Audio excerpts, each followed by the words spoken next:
ரம்ஜான் பண்டிகையை ஒட்டி மதுரை மஹபூப் பாளையம் மசூதியிலும் நடைபெற்ற சிறப்பு தொழுகையில் ரஷ்ய அரசு பல்கலைக்கழக மருத்துவ தேர்வுக்குழு இயக்குநர் நஜ்ருல் அமீன் கலந்து கொண்டு சிறப்பு தொழுகையில் ஈடுபட்டார்.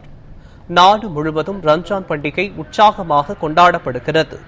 அதிகாலையிலேயே புத்தாடை அணிந்து குடும்பத்துடன் மசூதிகளில் குவிந்த இஸ்லாமியர்கள் சிறப்பு தொழுகையில் ஈடுபட்டனர். மேலும் உறவினர்கள் சந்தித்து ஒருவருக்கொருவர் ரம்ஜான் வாழ்த்துக்களை பகிர்ந்து கொண்டனர். அந்த வகையில் மதுரை மஹபூப் பாளையம் மசூதியிலும் சிறப்பு தொழுகை நடைபெற்றது. இதில் ரஷ்ய அரசு பல்கலைக்கழக மருத்துவ தேர்வுக்குழு இயக்குநரும் முன்னாள் முதலமைச்சர் எம்ஜிஆர் ஆதரவாளருமான அமர்ஜகான் மகன் நஜ்ருல் அமீன் கலந்து கொண்டு சிறப்பு தொழுகையில் ஈடுபட்டார். முன்னதாக மசூதி நிர்வாகிகள் மற்றும் இஸ்லாமியர்கள் பொன்னாடை அணிவித்து அவருக்கு உற்சாக வரவேற்பளித்தனர். இதனையடுத்து அவர்களை ஆறத் தழுவி நஜ்ருல் அமீன் ரம்ஜான் வாழ்த்துக்களை பகிர்ந்து கொண்டார். மேலும் அவர்களுடன் சில நிமிடங்கள் மகிழ்ச்சியாக உரையாடினார்.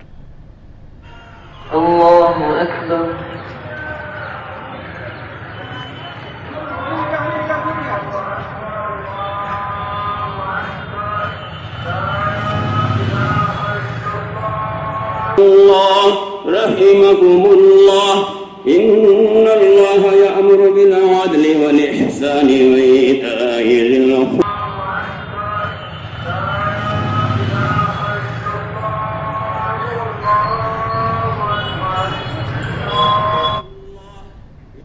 இதேபோல ஏராளமான இஸ்லாமியர்களும் கலந்து கொண்டு சிறப்பு தொழுகையில் ஈடுபட்டனர்.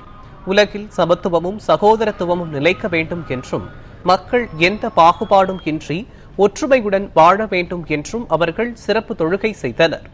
ரம்ஜான் நோன்பு நிறைவு பெற்றதைத் தொடர்ந்து அப்பகுதியில் உள்ள ஏழை மக்களுக்கும் ஆட்டோ ஓட்டுநர்களுக்கும் நலத்திட்ட உதவிகள் வழங்கப்பட்டன.